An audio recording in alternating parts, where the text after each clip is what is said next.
Hello everyone, and welcome to my new guide on how to get started in the Heatblur Cold War server.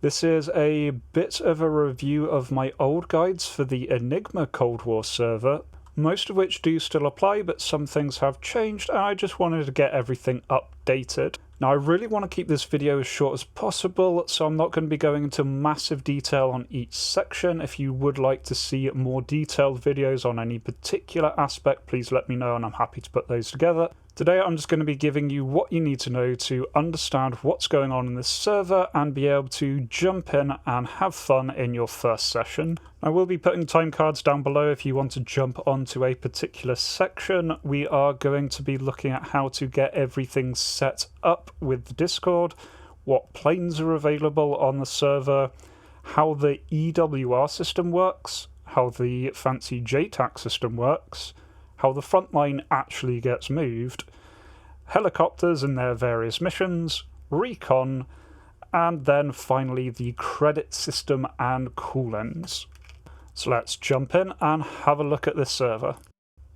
So in terms of setup, you can just join the server, there's no password or anything, but in order to get the most out of the server, you do want to link your Discord account and your DCS account so that you can get credits on the server and make the most of your time there.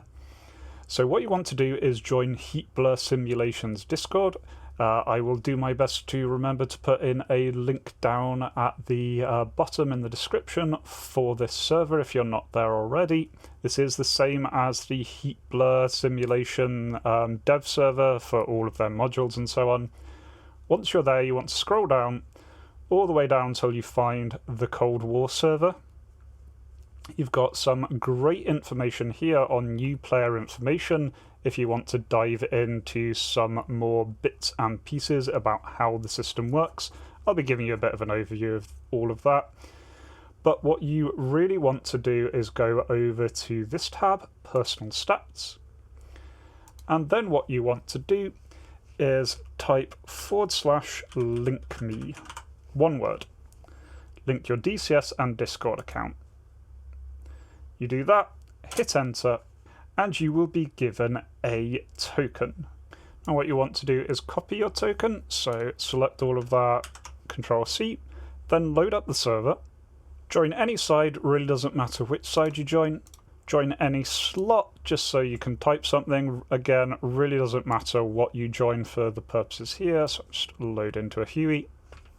Once we've loaded in, open up your text chat.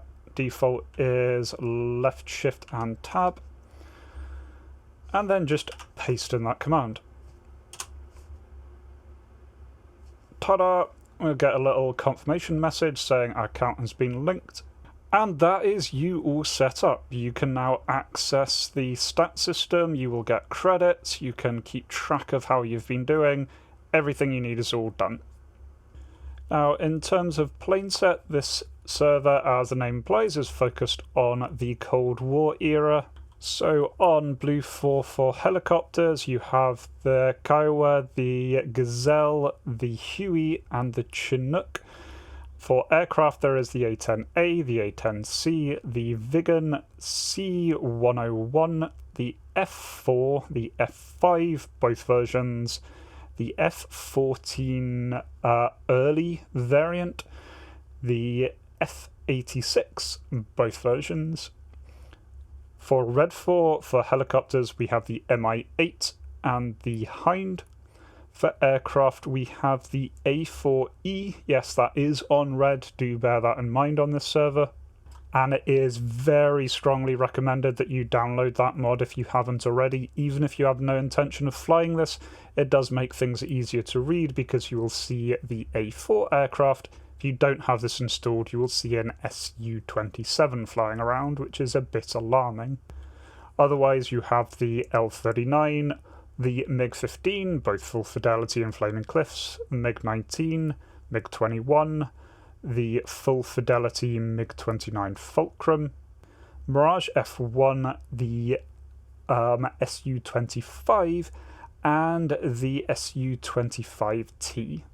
Now, absolutely some of these aircraft are just downright more powerful than other ones. The way this has been balanced is twofold. One is the more powerful aircraft can only spawn in rear sectors, that is, sectors not directly adjacent to an enemy sector. Then on top of that, the really powerful aircraft cost credits to spawn. Be having a look at more of both of those systems in just a little bit.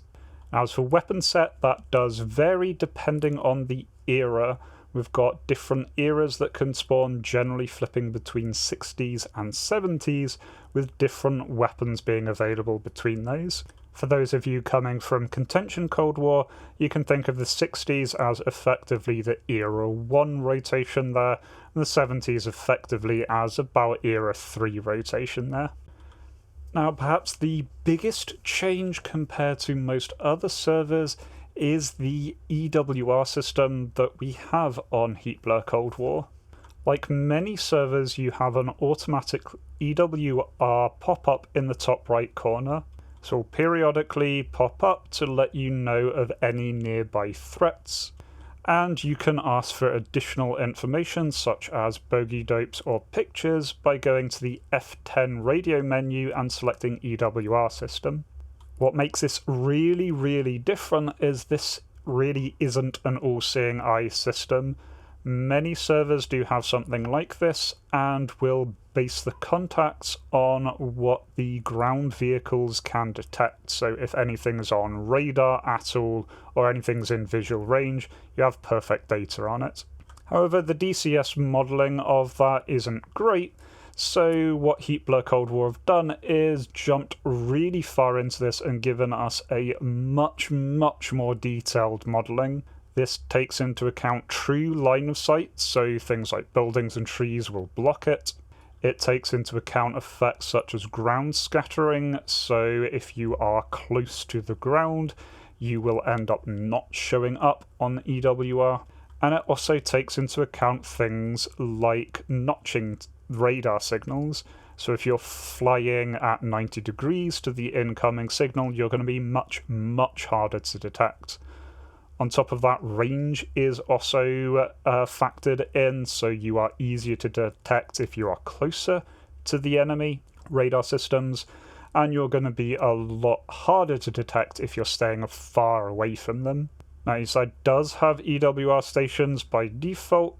You can absolutely call in a new AWACS. That costs credits, we'll look into that later. That is a massive advantage, as AWACS have look-down radar, so they can see ground targets a lot easier, or targets close to the ground a lot easier. All in all, what this really means is you cannot 100% rely on those EWR pop-ups. It is absolutely possible that something will be really, really close to you, and you still won't know about it on the pop-up because it is not being detected by your own EWR systems. So you do have to keep your eye out a lot more for ambushes, but on the flip side, you can hide a lot better. You stay low, you stay in valleys, you terrain mask, you will absolutely be invisible to the enemy. Equally, using real tactics, such as notching the radar, can make you disappear from the radar even if you are above the ground at a decent altitude. The other thing to bear in mind here is, unlike many servers, which will show you what type of aircraft is flying around, this server will not. It will give you a vague indication of the size, which is vaguely helpful, and it will give you an indication of the altitude and airspeed, and so from there you may be able to guess, say, whether it's a helicopter or whether it's a fast interceptor, but you won't know for sure until you turn up there. Now, what you can still do is request friendly picture, and that can be really useful for IFFing, because this will know the location of all of your friendlies, and so if you've got something on your nose, request friendly picture, and see if there is a friend matching that description. If not, your weapon's free. Now, all of that would be pretty worthless if people could just jump into the JTAC slot and get all of the up-to-date information that DCS would normally give. And so Heatblur have gone even further and developed their own effective JTAC system using a web-based browser. This is linked to on their Discord server. Again, go new player information. I'll do my best to remember to link this as well. Simply click that, and we get this lovely map here. Now, if you click this little padlock button, then what will happen is you'll get a pop-up asking you to link your Discord account. If you authorize that, it will then link through. Then whenever you're on the server and have joined a coalition, this map, which is currently just showing who owns what hexagons, will be replaced with a much more detailed map showing all of those contacts. And again, you can see friendly contacts in perfect positions. However, enemy contacts, you will only get the same information that would be available on the EWR systems. So you don't have exact locations, you don't have type, anything that is not being detected will not be there, and so it is a much more confusing, less clear picture that you get there. But otherwise you can still use this, you can still be on SRS at the same time, you can still be giving all of your callouts. You're just no longer this absolutely perfect all-seeing eye, and it keeps it perfectly balanced, or at least as balanced as possible, between having a GCI and not having a GCI. So then we're on to how do you actually play and win this campaign. So it's got a dynamic campaign that is largely based on the sector systems, and your side's task is to capture enemy sectors, slowly push them back until they've got no sectors left. So then, how do we do that? How do we advance? Well, the short answer of that is destroy enemy ground stuff. Each side has a total amount of health that they have. You can find this by going to the F10 comms menu and selecting the campaign status option. They'll pop up a little window summarising everything that you need to know there. Importantly, the health for both sides. Now this is broken down into a number of different areas that contribute to a team's total health. Half of their health is their frontline units. These are units that will be scattered along the front lines. Frontline units only spawn where you've got a border between red and blue. The red frontline units will always be in the red sector side of that border. Blue will always be on the blue side of that border. These get refreshed every in-game tick, and you can see how long there will be until the next tick, as well as the next restart in that campaign overview screen. These are about every 2 hours, and the idea is to do as much damage as possible in those little 2-hour tick slots.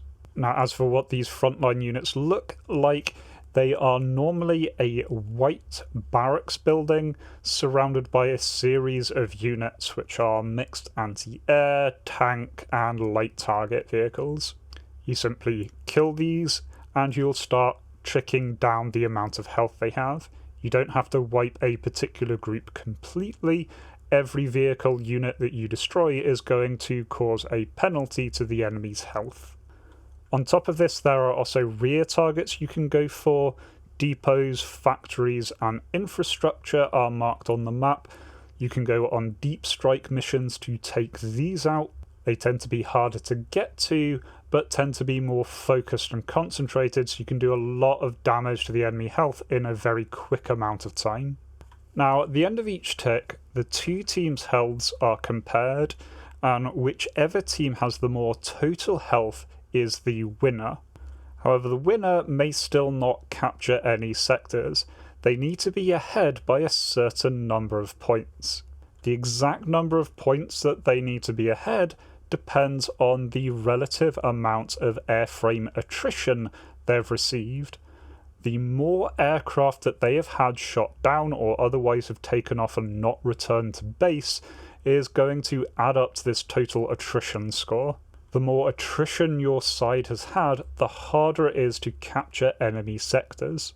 This means that you really don't want to be wasteful if you have the upper hand. You want to keep your attrition score as low as possible, bring your aircraft back, Generally, more advanced aircraft cost more attrition points, so you want to be really careful if you're taking out something big. On the other hand, if you are losing, you're on the defensive, attrition really doesn't make any difference, and so use your airframes, do your best to claw back a victory. Either way, if the difference in total health exceeds the difference required, you will capture a sector. If it greatly exceeds the difference required, then you will capture 2 sectors. All of this is linked to in that campaign overview message. As for what sectors are captured, this depends on whichever enemy sector has the most hostile sectors around it. This makes the front lines generally nice and straight and avoids any kind of snaking. Generally, if the enemy have one sector pushing out into your side and you're capturing a sector, it's going to be that isolated blob there.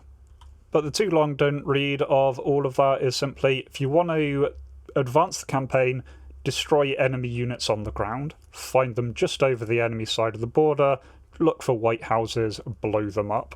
Shooting down enemy aircraft does not directly contribute to this, but it will make it harder for them to capture your sectors. Now, helicopters certainly can contribute to the fight just using that same way. They can take off, they can find enemy units, they can blow them up.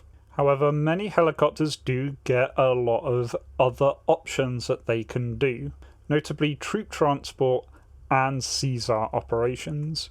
So first off, troop transport there, helicopters can load in recon teams, standard squads, and special forces squads. All of these have to be loaded with the F10 menu under troop orders, and all of them can be unloaded, again with the F10 menu, when you have landed in an enemy sector. Recon squads will take a few minutes and then will scout all enemy units in their nearby region and highlight these as little circles on the F10 map for your entire side to see. This is massively valuable for helping direct your scouts, your ground attacks. Standard squads, if they're dropped about 5 kilometers or 3 miles from enemy units, then after a few minutes they will destroy a set of those units. After they perform their operations, both of these will then respawn into a new position nearby their original drop-off location, so will be marked on the map for you, and they will start deploying signal flares whenever you are close. You can then drop down and pick them up. Simply land nearby or hover overhead for, I think, 10 seconds, and they will be loaded into your aircraft again, and then you can simply rinse and repeat. Special Forces squads, meanwhile, specifically target the enemy depots and factories if you can drop them close enough. Now, different aircraft have different numbers of seats depending on how good they are as a transport helicopter, so you can fit 6 people into the back of a Hind. That's enough for a standard squad and a recon squad, or in something like a HIP, you can fit 16 guys into the back, so that is 4 standard squads. You can do a huge amount of damage with that. Now, on top of this, helicopters can also do Caesar missions.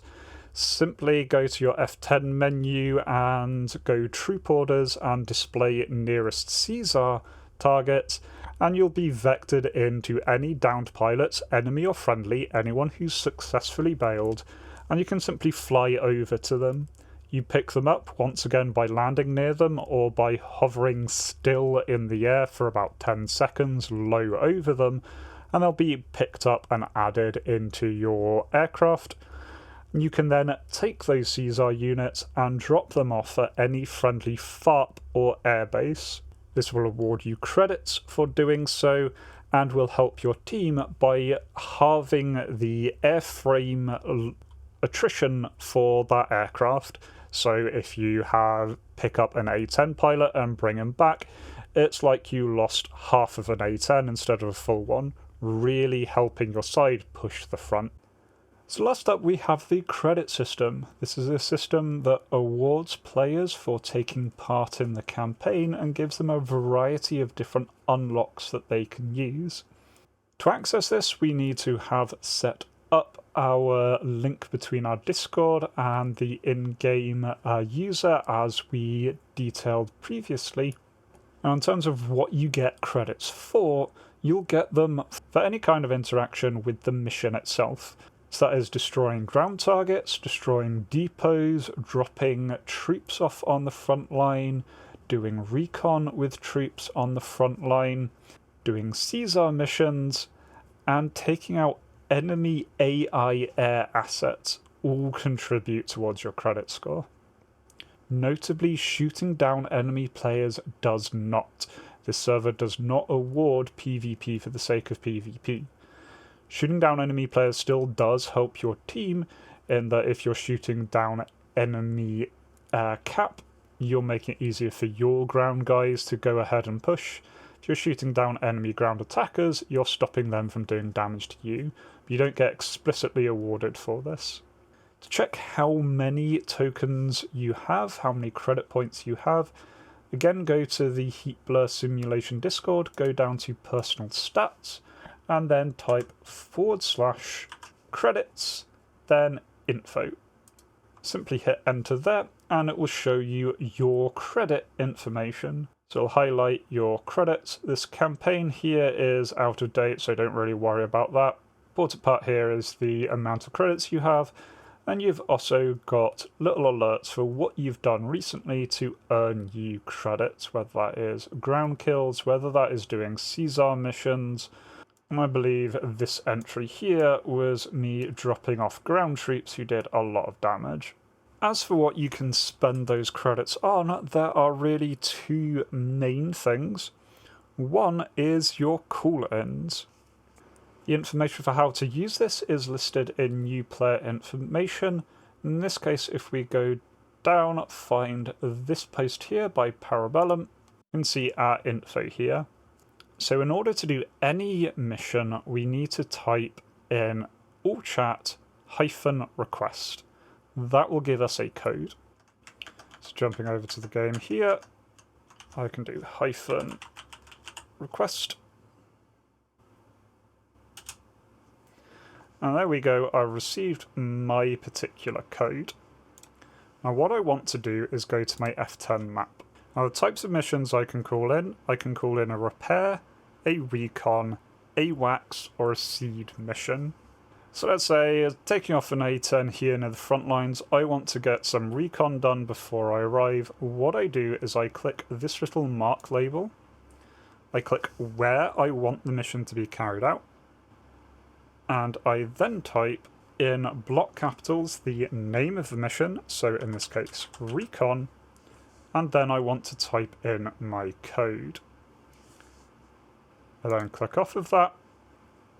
If I've done all of that correctly, my marker should disappear, and in the top corner we get this little alert that I have called in a recon mission.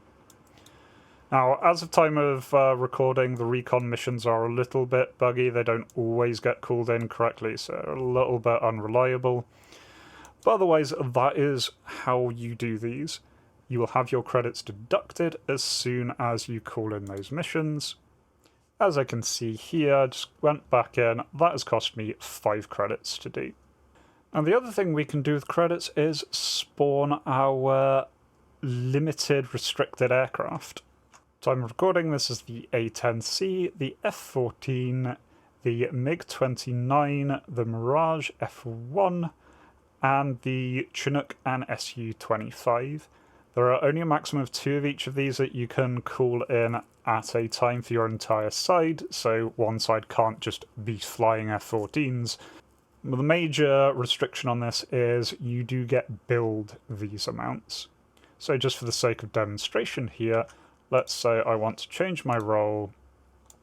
I've decided that I want to go in an A10C instead. Now these credit aircraft are normally restricted to only taking off very, very far back, sometimes on your rearmost spawn. Let's say I wanted the A10C.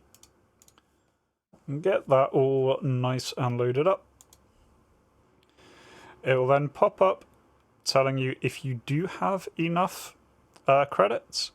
If you try and take off with insufficient credits, then it will simply despawn you as soon as you're off the ground.